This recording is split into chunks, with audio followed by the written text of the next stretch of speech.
Glória a Deus. Feche seus olhos, vamos orar. Senhor Deus, nós queremos entregar esse momento ao Senhor e dizer que o Senhor é tudo aquilo que nós desejamos.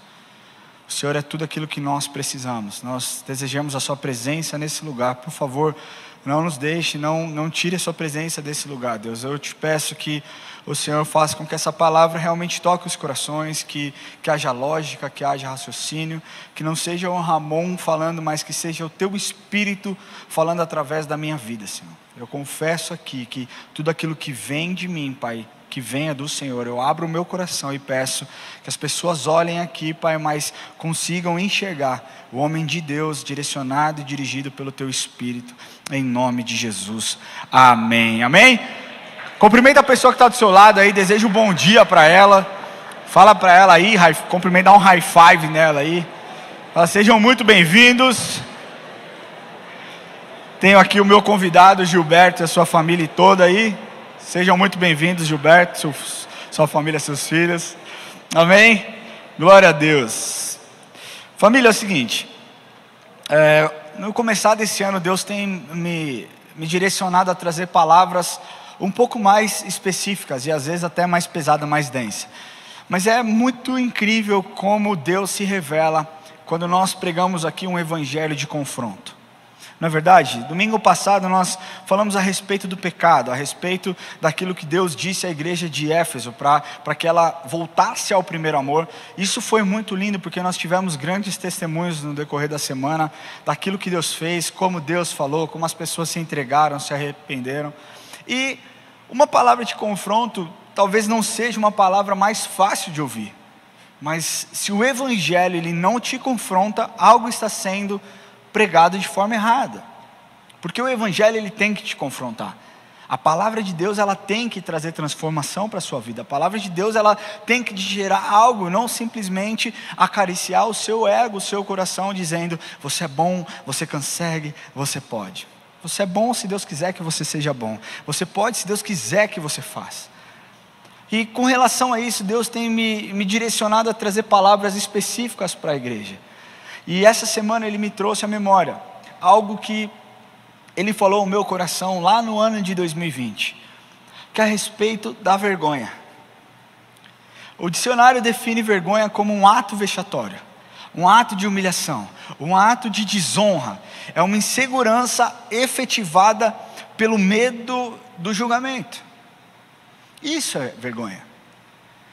E o fato é que a vergonha entrou no mundo, quando o pecado entrou no mundo, a vergonha entrou junto. Porque Adão e Eva, que cometeram um pecado, eram pessoas puras, de coração puro. E então se enxergavam e se viram nus pela primeira vez, tiveram vergonha e se esconderam da presença de Jesus, da presença de Deus. E é exatamente isso que a vergonha fez com que eles sentissem medo de Deus. E pessoas têm medo e têm vergonha de muitas coisas. O tema da mensagem de hoje é eu não me envergonho. Mas a verdade é, todos nós temos vergonha de algo. Você tem vergonha de alguma coisa na sua vida? Existem pessoas que têm medo, existem pessoas que têm vergonha de fazer exercício físico, porque talvez possam fazer errado. Você sabia que 50% das mulheres que começam a academia, elas param no meio por vergonha dos seus corpos?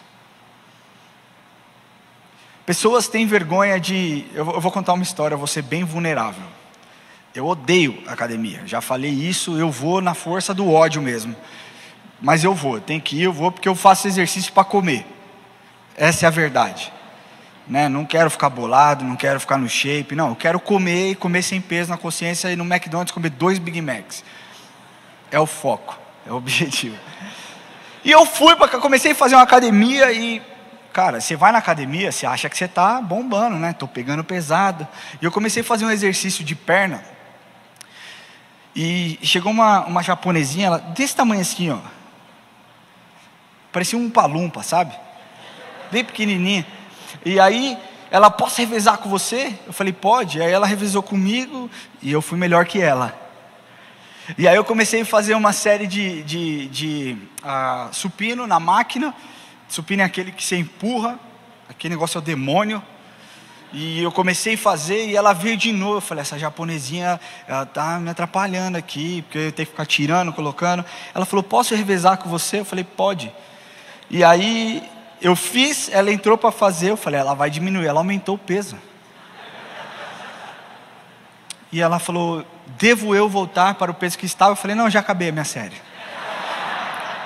Morrendo de vergonha, porque como um palumpa daquele tamanho podia carregar mais peso do que eu, e eu fiquei com muita vergonha. A verdade é que todos nós temos vergonha na nossa vida, e a vergonha, ela é tão séria, que uma pesquisa feita em 2017, pelo Instituto Datafolha, talvez você diga, não é muito confiável, mas foi feito por eles, mostrou que 37% dos brasileiros em 2017 tinham vergonha de ser brasileiro. O instituto feito uma pesquisa feita pelo Data Senado, que é um instituto do Senado Federal, realizado no ano passado, apontou que 64% dos brasileiros sentem vergonha de ser brasileiros. A vergonha, ela atinge a todos. A vergonha atinge os adultos, atinge os idosos, atinge os jovens e atinge as crianças também. Eu tenho um filho, o filho de 9 anos, Enzo. Ele é cara, esse menino, ele é incrível. A autoestima dele é lá no céu, né? Eu vou jogar às vezes um joguinho com ele e ele fala, pai, você é muito noob. Aí eu falo, o que é noob? Ele, você não sabe jogar, o noob. Aí ele começa a explicar os linguajares. Eu falo, eu não entendi nada, Enzo, vamos jogar esse joguinho aí. E ele tem a autoestima lá em cima. Ele realmente acredita que ele é melhor do que eu em todas as coisas, e eu amo isso. Às vezes eu tenho que trazer ele um pouquinho para a realidade, mas eu amo que ele se sinta bem, é mais fácil eu trazer ele para a realidade do que uma pessoa com uma baixa estima, depois ter que ficar alimentando e falando, você é bom, você é bom. Então, nós fazemos esse exercício, falar, Enzo, você é bom, onde você está, você tem que ser o melhor, você tem que se dedicar na sua escola, você tem que tirar boas notas, e a gente trabalha isso nele. E quando nós morávamos nos Estados Unidos, ele ia para uma escola e ele ensaiou durante muito tempo uma apresentação de um musical de Natal. Parte desse musical ia ser feito somente com os pais de algumas classes, né, do kindergarten, que era como se fosse a pré-escola, né, o jardim, e a outra parte ia juntar esse onde ele estudava, esse pré-escola que ele estudava, juntamente com os alunos mais velhos, e aquele auditório estava lotado com aproximadamente 250 pessoas. Para você talvez você diga, isso não é nada, mas para ele foi muito. Por mais alta que fosse a autoestima dele, aquilo para ele foi muito. E aconteceu que ele ensaiou, aconteceu que ele vestiu a sua roupa, e antes de entrar eu falei, Enzo, como é que você está? Ele começou a chorar, ele teve uma crise de choro, falou, não quero ir, eu estou com vergonha da minha roupa, e eu como um bom pai obriguei a ele aí, falei, você vai, você já ensaiou, você está vestido, e ele foi, só que o resultado não foi como eu esperava. Eu queria mostrar uma foto para vocês verem qual foi o resultado. Esse aqui é o meu filho. Ele ficou a apresentação inteira assim. E ele se tornou o centro da apresentação. E isso gerou coisas ruins nele, porque a vergonha gera coisas ruins em nós. A vergonha, ela te paralisa, e ela paralisou o Enzo, que não é um menino introvertido. A vergonha, ela é um sentimento que dói. Ela é um sentimento que te coloca em situações de solidão e te tira de lugares de onde você não deveria sair. A vergonha, ela te afasta, muitas vezes por conta do seu histórico. Você olha para o seu passado e você fala, o meu passado é triste, eu sofri isso, eu fui rejeitado assim, e você sente vergonha daquilo que você já viveu. Pessoas que foram abusadas sentem vergonha do seu histórico por se acharem culpadas, ou seja lá o que for, e essas pessoas se isolam cada vez mais. A vergonha faz com que você deixe de fazer aquilo que você foi chamado para fazer. É sobre isso que eu quero falar no dia de hoje. Porque Jesus nos deu um grande mandamento. Ide por todo o mundo e pregai o evangelho a toda criatura. O Brasil já é um país majoritariamente cristão. Mas nós estamos caminhando em direção oposta ao mundo, porque um estudo que eu li recentemente, no começo desse ano, mostra que no ano de 2030, apenas 34% dos americanos deverão ser cristãos. uma nação que nos ensinou muitas coisas, uma nação que para nós durante muito tempo foi exemplo do cristianismo, mas está retrocedendo, e nós temos que tomar cuidado para que nós não tomemos o mesmo caminho, andemos para a mesma direção. Por que eu estou te falando isso? Porque muitas pessoas se envergonham do Evangelho, muitas pessoas sentem vergonha de falar: eu sirvo a Jesus Cristo. Isso porque talvez ser cristão, para você ser um cristão, você precisa de um posicionamento. E esse posicionamento não se encaixa no politicamente correto dos dias de hoje. Porque você não negocia com o pecado. Você olha para aquele pecador, você ama aquele pecador, você deseja realmente que ele tenha um encontro com Jesus Cristo, que o Senhor trabalhe no coração dele, que ele tenha a sua vida transformada, que ele seja inundado pela presença de Jesus. Mas você não negocia. Você não negocia divórcio, você não negocia aborto, você não negocia assuntos que hoje, esses assuntos eram passado. Hoje existe atualidade, as coisas se atualizaram. A palavra de Deus diz que passarão os céus e a terra, mas as suas palavras não passariam. E elas não passam.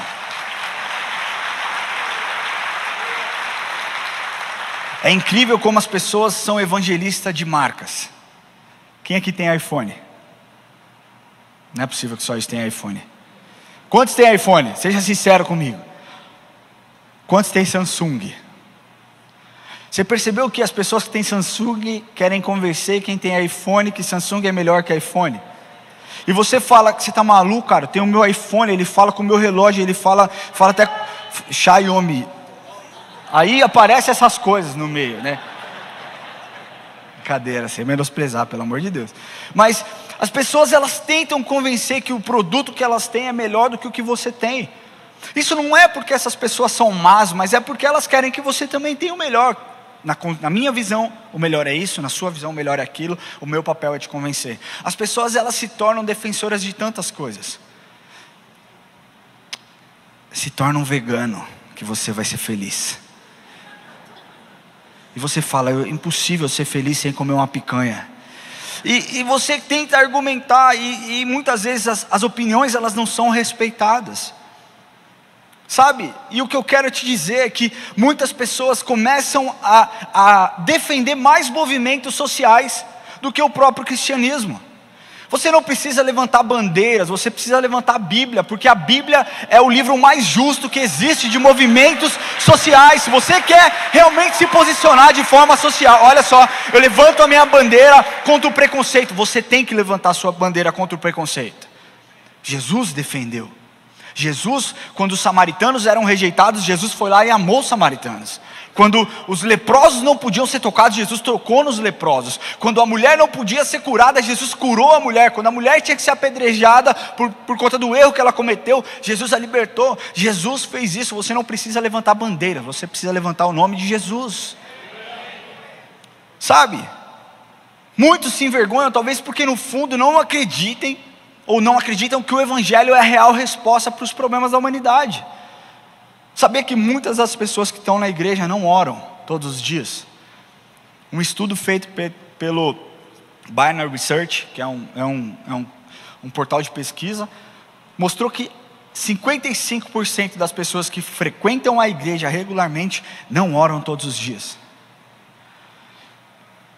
Como você pode falar que você conhece a Deus se você não fala com Deus? Como você pode defender o Evangelho se você não conhece aquilo que o Evangelho diz? Muitos se envergonham do Evangelho porque não acreditam que o Evangelho seja para todos. Somente pastor tem que viver essa vida. Somente ministro de louvor tem que viver essa vida. Essa questão de igualdade, sabe, de equidade, só serve para quem tem chamado para ação social. Essas pessoas, elas não acreditam na Bíblia. Como que elas podem pregar algo que elas não acreditam? Randy Stinson, que ele é um homem PhD no seminário teológico batista lá de Louisville, é um seminário super conhecido. Ele disse o seguinte, abre aspas: muitas pessoas não têm qualquer prazer na presença de Deus. Elas até leem a Bíblia, oram e participam do culto. São movidas por obrigação e medo e não por alegria. A Bíblia é tão atual, Billy Graham disse que a Bíblia é mais atual que o jornal de amanhã. O prova disso é o que Paulo escreveu lá em Romanos 1,16. E ele disse o seguinte, Romanos 1, 16, 17. E esse vai ser o versículo da nossa pregação no dia de hoje. Ele diz assim: pois eu não me envergonho do evangelho, porque é o poder de Deus para a salvação de todo aquele que crê, primeiro do judeu e também do grego, visto que a justiça de Deus se revela no evangelho, de fé em fé, como está escrito, o justo viverá pela fé. Paulo foi um homem extraordinário. Foi um homem que, de perseguidor, passou a ser perseguido e disposto a morrer por algo a que ele condenava, por uma razão, por alguém, por um Deus a qual ele condenava as pessoas à morte. Agora pensa comigo, Paulo, quando viveu naquele tempo, eram tempos, logicamente estou falando de mais de 2000 anos atrás, mas muitas coisas similares aos dias de hoje. Porque quando Paulo escreve essa carta, ele está prestes a visitar uma cidade sofisticada, que era Roma, capital do Império Romano. E ele sabia que provavelmente ele seria ridicularizado por conta da sua fé. Paulo sabia que tanto em Atenas, na Grécia, quanto em Roma, que era a capital do Império Romano, o evangelho era ridicularizado e conhecido como fanatismo religioso. Hoje, se você defende o que a Bíblia diz, você é um fanático. Você é um lunático, você é um louco, você não pode fazer dessa forma, você não pode argumentar dessa forma. É mais ou menos aquilo que Paulo sofria naquela época. Mas a verdade é que Paulo não estava preocupado. Paulo, de verdade, o que ele tinha no coração, quando ele encontrou a Deus, encontrou a Jesus, foi um encontro tão verdadeiro e tão genuíno, que para ele pouco importava para onde ele estava indo. O que ele carregava era a essência de Jesus, era o poder do evangelho, e ele queria pregar para todas as pessoas. Paulo se expunha, e quando você não tem vergonha, você se expõe. Quando você não sente vergonha, você fala. Quando você não tem vergonha do evangelho, não importa onde você esteja, qualquer oportunidade é a oportunidade de você falar. Uma vez eu fui parado numa blitz com o Enzo.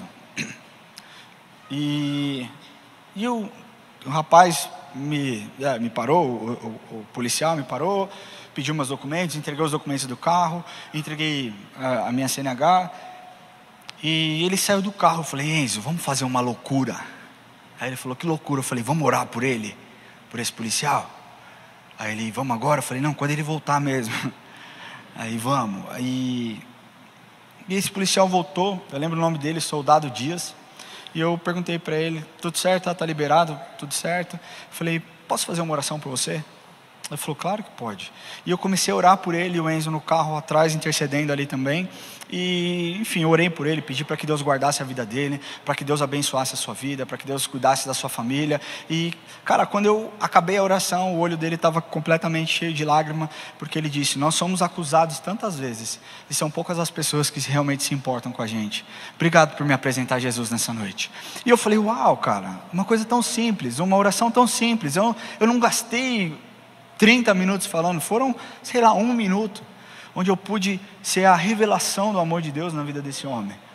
E é isso, quando nós não temos vergonha do evangelho, você fala onde você estiver. E foi por isso que o evangelho se expandiu em 66 anos.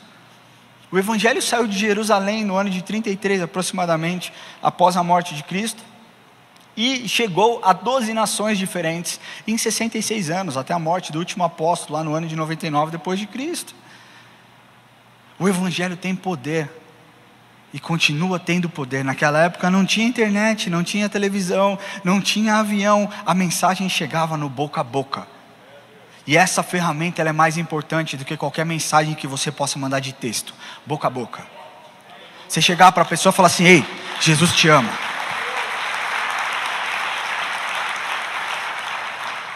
Essa parada de mensagem, ela está tão complicada, que os casais muitas vezes só se conversam pelo WhatsApp.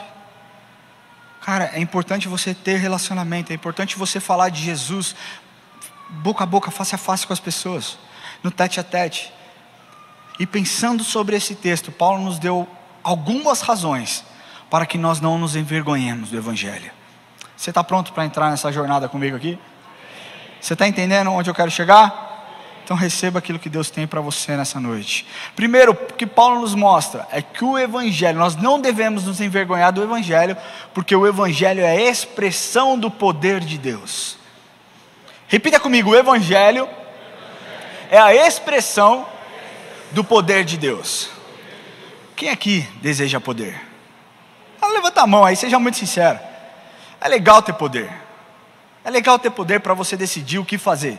É legal ter poder para você gerir a sua empresa e falar, cara, eu acredito que esse não seja o melhor caminho. É legal você ter o poder, muitas vezes, sobre situações e circunstâncias. O ser humano busca poder. Essa é a verdade. O ser humano busca poder mais do que qualquer outra coisa. O poder te coloca em vantagem perante os seus oponentes, os seus inimigos. O poder faz com que pessoas fortes se sobressaiam contra pessoas fracas. Vou te dar um exemplo. Como assim, Ramon? Vou te dar um exemplo. Existe uma categoria no jiu-jitsu que chama absoluto. Categoria absoluto. O jiu-jitsu, quando você vai fazer uma competição, participar de uma competição, você precisa primeiro entrar com o seu ranking de faixa. Então, se você é uma faixa branca, se você é uma faixa roxa, se você é uma faixa preta. Depois desse ranking de faixa, tem também o ranking de peso e o ranking de idade. Então você entra nessa categoria, você pode ser um meio pesado, você pode ser um meio leve, você pode ser um leve. Essa categoria absoluto, não existe peso, existe sim a idade e existe o ranking da sua faixa. Mas ela não existe peso. Então um menino, um homem de 60 quilos pode lutar, um faixa preta de 60 quilos pode lutar com faixa preta de 120 quilos. Quem você acha que vai ter vantagem? Quem você acha que vai ter vantagem? O mais pesado. Tem mais força muscular, tem mais poder muscular. Países com poder bélico maior não temem países com poder bélico menor. Muitos homens acreditam que têm poder sobre as suas mulheres. E aí eu estou dando um recado para você, homem. Deixa eu te falar uma coisa. O nosso papel é muito mais difícil do que o papel da mulher. Por quê? Porque quando Deus diz lá em Efésios 5:22, vós mulheres sujeitai-vos aos vossos maridos, Ele traz o outro ponto, vós homens, amai as vossas esposas assim como Cristo amou a igreja. Então o nosso papel como homem é muito mais complicado por amar a esposa. Você não tem que amar a sua esposa como fulano amou, não, como Cristo amou a igreja. A régua é alta, o nível é altíssimo.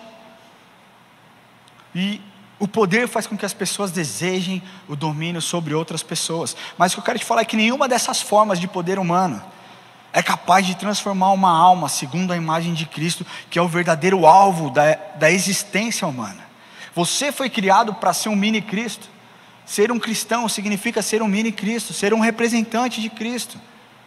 Essa palavra poder do grego é dunamis, que é da mesma raiz de dinamite.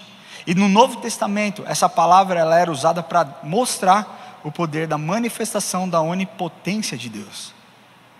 Quando nós lemos esse texto, nós vemos que Paulo seguiu um período cronológico, uma prioridade cronológica. Ele diz primeiro para o judeu e depois para o grego. Por que ele diz isso? Porque o judeu queria sinais. E o evangelho é cheio de sinais. Basta ver as multiplicações, basta ver os milagres que Jesus operava, basta ver a cura que acontecia. O grego buscava por sabedoria. A Bíblia, a palavra de Deus, o evangelho é cheio da sabedoria. Mas a expressão do poder de Deus, o evangelho traz muito mais do que sinais e sabedoria. Ela traz uma transformação completa na vida de um homem. Não somente sabedoria, não somente sinais, mas é uma transformação completa na sua vida. Um estudo realizado pelo Bible Matters, juntamente com John Bevere, mostrou que se você ler a Bíblia 4 vezes na semana, os seus sentimentos com solidão caem 30%. Seus problemas com raiva e ansiedade caem 32%. Seus problemas relacionais, de relacionamentos entre a sua esposa e os seus filhos, caem 40%. Problemas com o alcoolismo diminuem 57%. E problemas com pornografia caem 61%. O mundo de hoje está à procura da felicidade. As pessoas estão à procura de respostas. As pessoas estão à procura de paz, de aceitação. Em todas as épocas o ser humano buscou resposta, buscou a paz. Em cada cultura o ser humano tem uma necessidade diferente, mas eu quero te falar uma coisa, que para todas as épocas e para todas as culturas, o Evangelho manifesta o poder de Deus para te salvar e te resgatar. É sobre isso. Paulo nos traz um segundo mandamento, um segundo ensinamento, que nós não devemos nos envergonhar do Evangelho, porque o Evangelho é a revelação da salvação. Ele diz: visto que a justiça de Deus se revela no Evangelho. Deus não tem salvação especificamente para uma área da sua vida. Deus não tem a salvação simplesmente para que você vá para o céu. Não, Deus quer que você tenha uma vida plena, uma vida em abundância. Deus quer salvar você das garras de Satanás. Mas para que isso aconteça, o Evangelho ele precisa ser revelado na sua vida. Sabe por quê? Porque o ser humano está cheio de conhecimento, mas tem pouca sabedoria. O ser humano está cheio de conhecimento.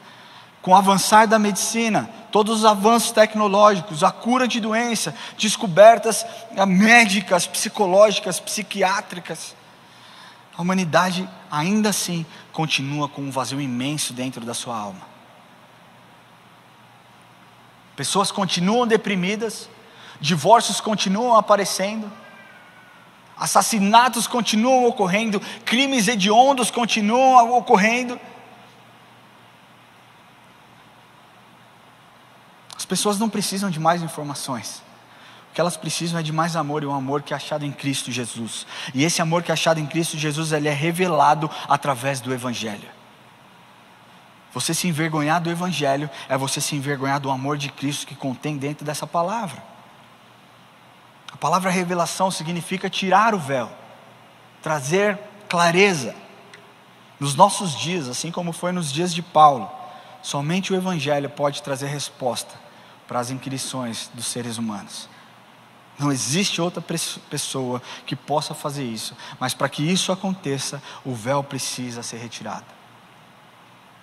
Quando Paulo diz que ele não se envergonhava, o que ele queria dizer é que ele era um instrumento para que essa revelação chegasse às pessoas. Quer saber o quê? Se você um dia confessou a Jesus como seu Senhor e Salvador, você também é instrumento para que esse Evangelho alcance as pessoas. Ah, Ramon, mas eu não sei o que falar, eu não sei como dizer. O Espírito Santo vai te direcionar. Eu não sei como, eu não tenho boa eloquência, fica tranquilo. Moisés também não tinha e foi o libertador do povo de Deus. Basta você abrir o seu coração, acreditar que o Evangelho é um poder de transformação e salvação, e você vai ver. O Evangelho ele traz poder para você. Com base no que você está falando isso? Lembra aquele estudo que eu fiz do Bible Matters, que eu acabei de citar aqui? Ele mostra que quando nós lemos a Bíblia 4 vezes na semana, existe um aumento no compartilhamento da fé em até 200%. Quantos têm lido a Bíblia 4 vezes na semana aí? Não precisa levantar a mão não, irmão. Você vai expor o irmão que está do lado, vai ficar ruim, né? Sabe por que isso acontece? Porque você passa a confiar mais, você passa a entender que a palavra é viva, que a palavra transforma, que a palavra gera transformação, gera cura. Você vai ver que quando você lê os evangelhos, quando você lê a Bíblia, você começa a receber um tratamento na sua alma, você começa a ser liberto de pecados, eu conheço pessoas que não vieram a um culto, não estavam presentes, mas que foram resgatadas enquanto liam a Bíblia, sozinha. Deus se revelou através da sua palavra. O que eu quero te falar é: não se envergonhe, porque quando você está cheio da presença de Deus, você fala para qualquer um. Você fala onde você estiver para qualquer um. E o terceiro ponto que Paulo nos ensina, que nós não deveríamos nos envergonhar do Evangelho, é porque o Evangelho é a manifestação da graça de Deus. O Evangelho é a manifestação da graça de Deus. Quantos aqui sabem o significado de graça?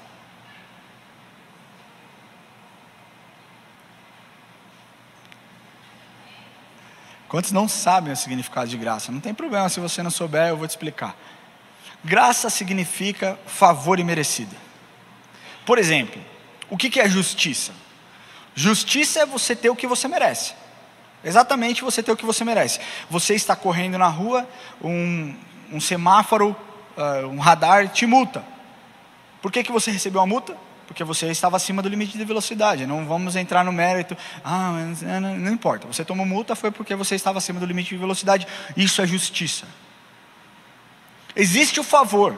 Que favor é você ter, aliás, você não ter aquilo que você merece. E existe a graça. A graça, ela é muito mais profunda do que essas coisas. Porque a graça é você ter aquilo que você não merece. Graça é você ter aquilo que você não merece. A palavra de Deus nos mostra, primeiro, que você precisa entender a respeito dessa revelação do que é a graça de Deus. Imagina se nós fôssemos salvos através da justiça. Quantos aqui iriam para o céu? Mas graças a Deus, pela graça de Deus, porque é pela graça que nós somos salvos. Não é pelo que você fez, não é pelo que você faz, e não é pelo aquilo que você fará, mas é por aquilo que Ele fez há mais de 2000 anos naquela cruz. É por isso que você é salvo. Mas a palavra de Deus diz que você é salvo pela graça mediante e o que é fé? Certeza das coisas que não se veem. Hebreus 11:1, ele traz essa revelação. O dicionário talvez defina a fé como crença, como credibilidade, como confiança. Um autor desconhecido, eu li essa frase e eu achei fantástica, porque ele diz o seguinte: fé é a autorização da alma aos cuidados de Cristo, uma decisão da alma que afeta o seu próprio destino. Olha que profundo isso.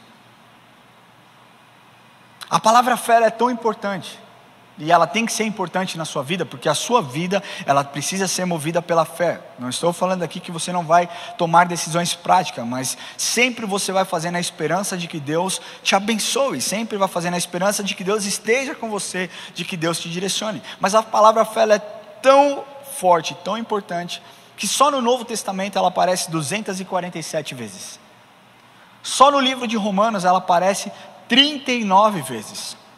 E existem muitos textos que nós usamos comumente que falam a respeito de fé. Se nós pegarmos o texto de Tiago 2,17, ela diz assim: fé sem obras é morta. Se nós pegarmos o texto de Hebreus 11,6, ele diz: sem fé é impossível. Você quer agradar a Deus?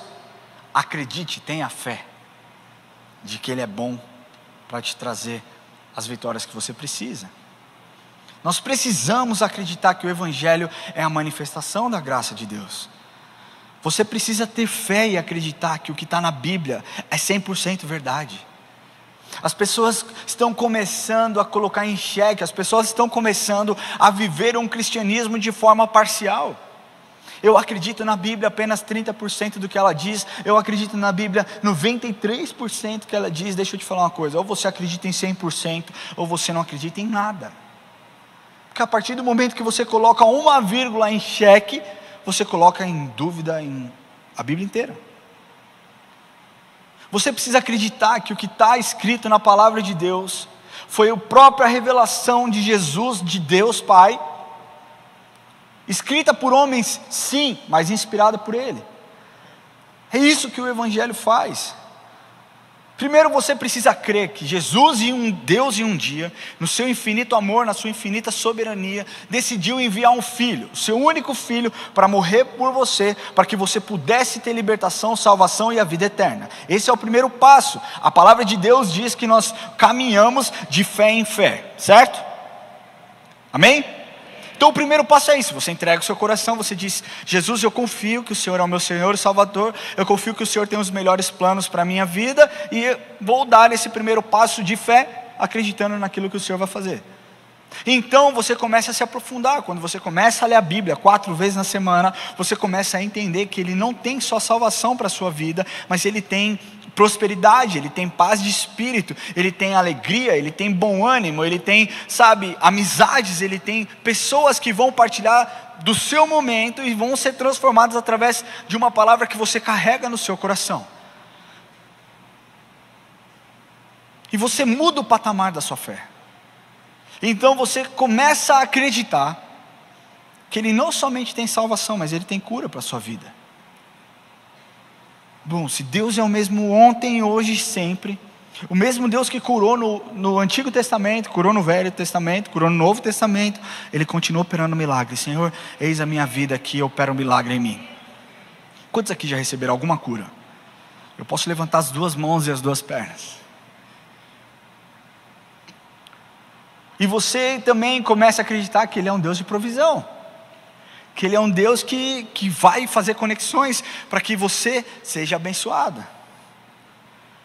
Deixa eu te falar uma coisa. Você precisa acreditar que a resposta para o mundo está dentro de você.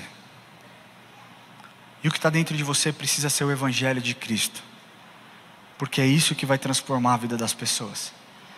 Você ama o seu marido, você ama a sua esposa, você ama os seus filhos, você ama os seus pais que talvez nunca entregaram o coração. Mais do que qualquer presente, comece a orar por ele todos os dias. Ao invés de encher eles de presente, comece a encher eles da palavra de Deus. Ah, mas eu vou parecer careta. Pouco importa. Comece a profetizar sobre a vida deles. Comece a orar, comece a declarar palavras de vida. E você vai ver o Evangelho, o efeito do Evangelho na vida dessas pessoas. A resposta dos seus familiares, a resposta dos seus amigos, dos seus companheiros de trabalho, está em você. Assim como a resposta para a igreja de Romanos estava na vida de Paulo. E o que Paulo fez nessa carta aos Romanos nos define muitas coisas. Talvez seja a carta mais rica do Novo Testamento. Mas através disso nós podemos ter uma nova perspectiva de onde Jesus quer nos levar. Onde que Ele quer que nós preguemos o seu Evangelho e a sua palavra. Não se envergonhe do Evangelho. Você precisa usar o Evangelho para transformar a cultura. As pessoas estão usando a cultura para transformar o Evangelho. Nós precisamos urgentemente fazer o caminho inverso e usar a cultura para ser transformada pelo Evangelho. Nós precisamos entrar nas artes, levar o Evangelho para as artes. Nós precisamos entrar com o Evangelho nos lugares onde ninguém entra, nos presídios. Nós precisamos entrar com o Evangelho dentro da Cracolândia, pregando que Deus é um Deus de libertação. Nós precisamos entrar, nos prostíbulos e declarar que Jesus Cristo é o Senhor e Salvador da vida de todas aquelas mulheres. O Evangelho de transformação, ele alcança a todos, ele me alcançou. Ele alcançou você, por que não pode alcançar aquelas pessoas? Talvez a única diferença seja porque alguém falou a respeito desse Jesus para mim. E você precisa ser a boca de Jesus para falar dele para outras pessoas também. Eu quero concluir essa mensagem dizendo que a vergonha sempre vem ou da sua falta de fé ou de Satanás, lançando coisas sobre a sua vida. Porque quando você cometer algum erro, ele é a pessoa que vai querer te envergonhar. Ele é a pessoa que vai querer te humilhar, expor o seu erro. Tá vendo? Adúltero. Tá vendo? Cheirador. Tá vendo? Promíscua. É isso que ele quer expor o seu erro para que você tenha vergonha. Mas o que eu quero te falar é que quando nós nos apropriamos desse Evangelho, dessa revelação e da manifestação da graça, nós somos livres. E você então é livre para correr para Deus quando você se sentir fraco. Você é livre para chorar sem o medo da exposição ou sem a vergonha de se sentir exposto. Você é livre para buscar restauração, porque nele nós encontramos restauração. Nós precisamos entender que o Evangelho ele transforma. Nós não podemos ter vergonha de algo tão poderoso. O mundo precisa ouvir a respeito disso. E nós temos que nos relacionar com Deus, não por aquilo que Ele pode nos dar, mas nós precisamos nos relacionar por quem Ele é. Ele é o poder para nos transformar. Eu queria pedir que você feche seus olhos.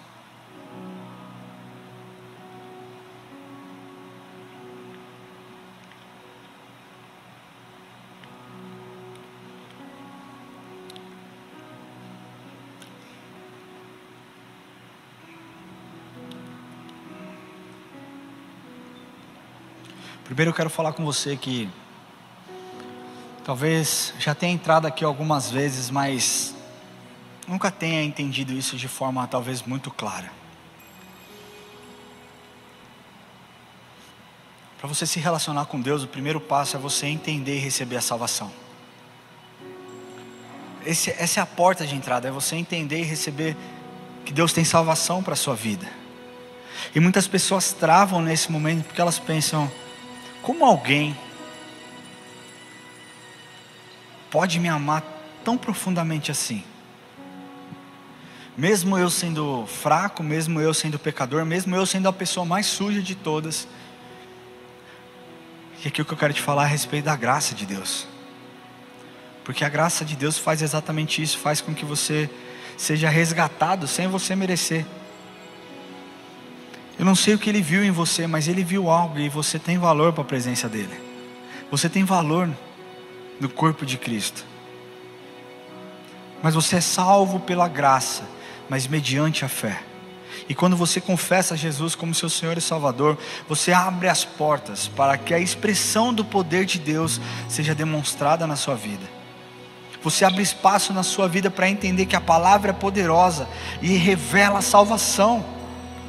Quando você tem fé que Ele é tudo o que você precisa, você se expõe para que Ele possa tomar conta de você. Um dia esse homem perseguidor, Paulo, se expôs e teve a sua vida transformada.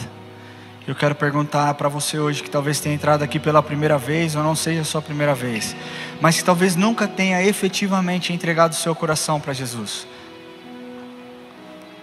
Eu quero pedir que você levante a sua mão, e nós vamos orar com você, onde quer que você esteja. Eu não estou aqui te convidando para que você se torne um religioso. Eu estou aqui para te convidar para que através da fé, você possa receber o que Jesus tem de melhor para a sua vida. Levante a sua mão bem alto se você quer entregar o seu coração para Jesus. E nós vamos orar pela sua vida. Glória a Deus pela sua vida. Existe mais alguém que deseja entregar o coração para Jesus? Levante a sua mão mais alto que você puder para que eu possa te ver. Glória a Deus pela sua vida. Glória a Deus pela sua vida. Eu queria pedir que você que levantou a sua mão, que você venha aqui, não tenha vergonha, sai do seu lugar, vem aqui à frente. A igreja está com os olhos fechados. Continue com seus olhos fechados. Simplesmente comece a interceder. Você que levantou a sua mão, não sinta vergonha, levanta do seu lugar, vem aqui à frente, meu irmão.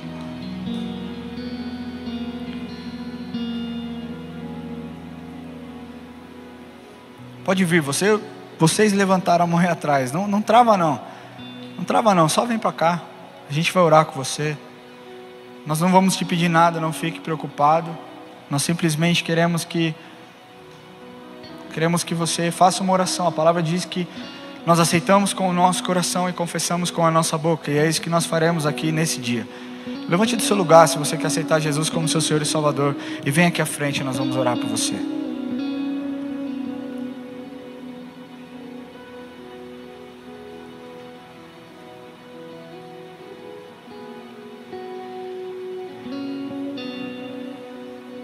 Glória a Deus.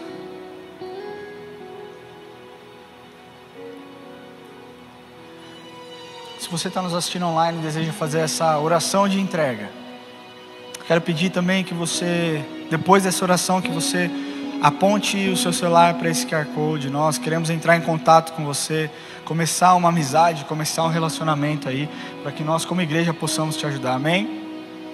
Você que veio aqui à frente, deseja entregar o seu coração, coloque a mão no seu coração e ore comigo assim: Senhor Jesus, hoje eu entrego o meu coração em tuas mãos. Eu declaro que o Senhor é o meu Senhor e o meu Salvador. Jesus, eu te peço que o Senhor escreva o meu nome no livro da vida e que o Senhor guarde os meus caminhos. Senhor, em nome de Jesus, Pai, que o Senhor venha abençoar os teus filhos que estão aqui neste lugar, Deus. Que eles tenham a revelação do seu amor sobre a vida deles. Quero pedir que o Senhor coloque os teus anjos ao redor dos seus corações, que o Senhor guarde os seus sentimentos, que o Senhor guarde, Senhor, aquilo que o Senhor tem para eles, que o Senhor revele, que o Senhor exponha, Deus, e que eles possam ser inundados com a sua presença, em nome de Jesus. Queria pedir que você que veio aqui à frente, que você acompanhe os nossos diáconos. Nós queremos fazer uma oração individual por vocês. Então acompanhe os diáconos até ali. Agora eu quero falar com você, igreja. Porque todo ano nós colocamos novas metas. Você estipula novas metas. Você cria novos sonhos. Você almeja novas conquistas. Mas eu queria te falar de forma bem clara. E você vai analisar o seu coração nisso. Que lugar da sua lista você colocou o Evangelho? Que posição da sua lista você colocou falar de Jesus para os seus amigos, ser cheio da presença do Senhor? Que lugar da sua lista você colocou: Senhor, eu entrego a minha vida e tudo aquilo que eu tenho em tuas mãos? A palavra de Deus diz: buscai, pois, o reino de Deus em primeiro lugar e a sua justiça, e todas as demais coisas vos serão acrescentadas. Não é o seu trabalho primeiro, não é a sua família primeiro, não são os seus amigos primeiro. Primeiro o reino de Deus, primeiro a palavra de Deus, primeiro aquilo que Deus nos ensina. Porque quando nós colocamos Deus no primeiro lugar, Ele acrescenta todas as coisas em nossas vidas. Ele precisa ser o centro da sua vida, para que você nunca mais se envergonhe do nome dEle, ou envergonhe o nome dEle. Eu queria pedir que você ficasse em pé onde você está.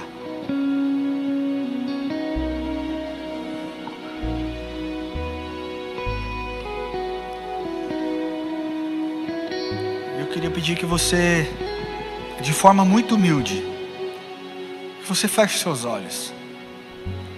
E que você tenha um tempo aí, você e Deus. Enquanto nós estivermos adorando ao Senhor, que você tenha esse tempo. Talvez você não tenha orado nos últimos meses. Talvez você venha para a igreja de domingo, mas se esqueça de quem é Jesus ao decorrer da sua semana. Talvez você esteja completamente perdido, sem forças e não consiga nem orar. O que eu quero falar é que Deus está aqui. E que Ele quer falar com você, mas Ele precisa que você abra o seu coração em primeiro lugar. Isso precisa partir de você. Precisa começar com você. Ele está de braços abertos te esperando. Você precisa correr para Ele, em direção a Ele.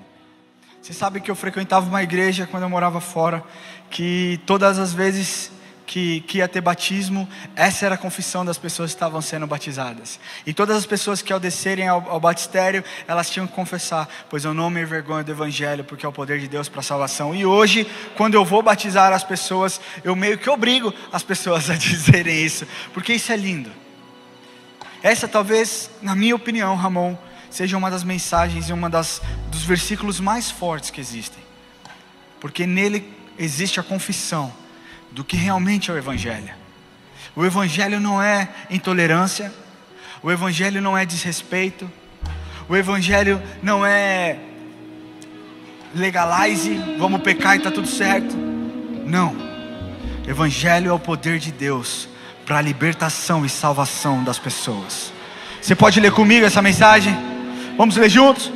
Pois não me envergonho, porque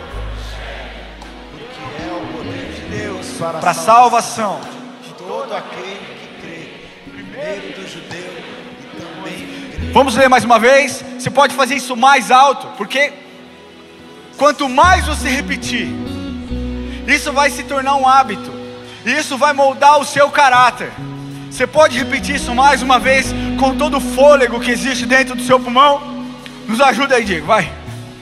Pois não me envergonho do Evangelho, porque é o poder de Deus para a salvação de todo aquele que crê, primeiro do judeu, também do grego. Senhor, nós entregamos esse momento a Ti. Nós declaramos que toda honra, toda glória sejam dadas ao Senhor. O Senhor é digno de ser adorado, o Senhor é digno de ser exaltado. E nós não nos envergonhamos do Seu Evangelho, porque nós reconhecemos que Ele é o poder de Cristo para a salvação. E nós reconhecemos que o Senhor nos usa para proclamar esse Evangelho, para que mais pessoas se convertam, mais pessoas conheçam quem realmente é o Senhor. E nós entregamos esse momento ao Senhor, orando a oração que o Senhor nos ensinou. dizendo que nós te amamos acima de todas as coisas, que nós te amamos acima de tudo. Pai nosso que estás no céu, santificado seja o teu nome. Venha a nós o teu reino e seja feita a tua vontade, assim na terra como no céu. O pão nosso de cada dia nos dai hoje, e perdoai as nossas dívidas, assim como nós perdoamos aos nossos devedores. E não nos deixes cair em tentação, mas livra-nos do mal, pois teu é o reino, o poder e a glória para sempre. Amém. Que você tenha uma semana de vitória em nome de Jesus.